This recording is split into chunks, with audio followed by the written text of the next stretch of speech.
petição pública, carta a abrir na Ministério de Salubridade Pública para motivo de señalan de corrupção e falta de bom manejo.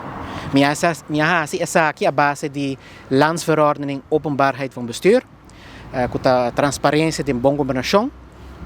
e caminha com a señalar de maneira mais eficaz para nos combater a corrupção da transparência. Que o Banco Central avisa repetidamente e pensei também que faz uma apelação de carta a abrir com o ministro e mais várias perguntas, entre outros, me mencionar perguntas na tocante conflito de interesse entre AZV Hospital de Aruba, HOH e IVA, riba vários pontos como está elaborado na minha carta. Número 2, é o processo de tomar queixa de IVA, falta transparência, base legal, forma para ajudar paciente e também que está acordo assim para ajudar paciente. Parte número 3 é a qualidade de cuidado via manejo de AZV, onde é publicação de manejo de AZV queda, como o ministro também percurar com a AZV queda transparente, sustentável e contra combater conflito de interesse dentro da organização. Ponto número 4 está Direção de Volksgezondheid e Prevenção, DVG.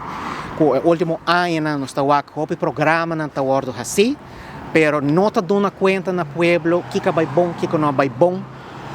Compartilhar com os stakeholders como nós podemos melhorar a situação. Nós temos salubridade pública muito malo,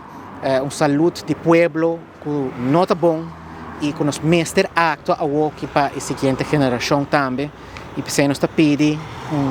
transparência como nós também logra fortificar para nosso pueblo, também para jovens e muito mais. E o último ponto é adulto maior e pessoas com limitação, roupa e discriminação para motivo de uma idade alta, até de cuidado de saúde, não está guardo ninguém afstroba, é cuidado necessário, está pondo na base de sorte de curatela, sem juez, está quitando pensão, está quitando casa, está quitando turcos fordinan e essa aqui está contra a dignidade como gente. E também para pessoas com limitação, conta assim para vir com lei de inclusão e medida a curto prazo para ajudar também contra a discriminação em educação e se não quer buscar trabalho e forma parte de nossa comunidade e na dignidade humana também com por essa aqui. E para motivo é entregar carta na ministra base de artigo 2 e 3 Ordenança Nacional de Transparência de Governação para contestar-me uiterlijk 26 de setembro venidero conforme lei e se por essa saque via carta a abrir mas com a mim a mandele para assim na full pueblo também para de maneira transparente que a situação e que nós também para melhorar a saúde pública na Aruba.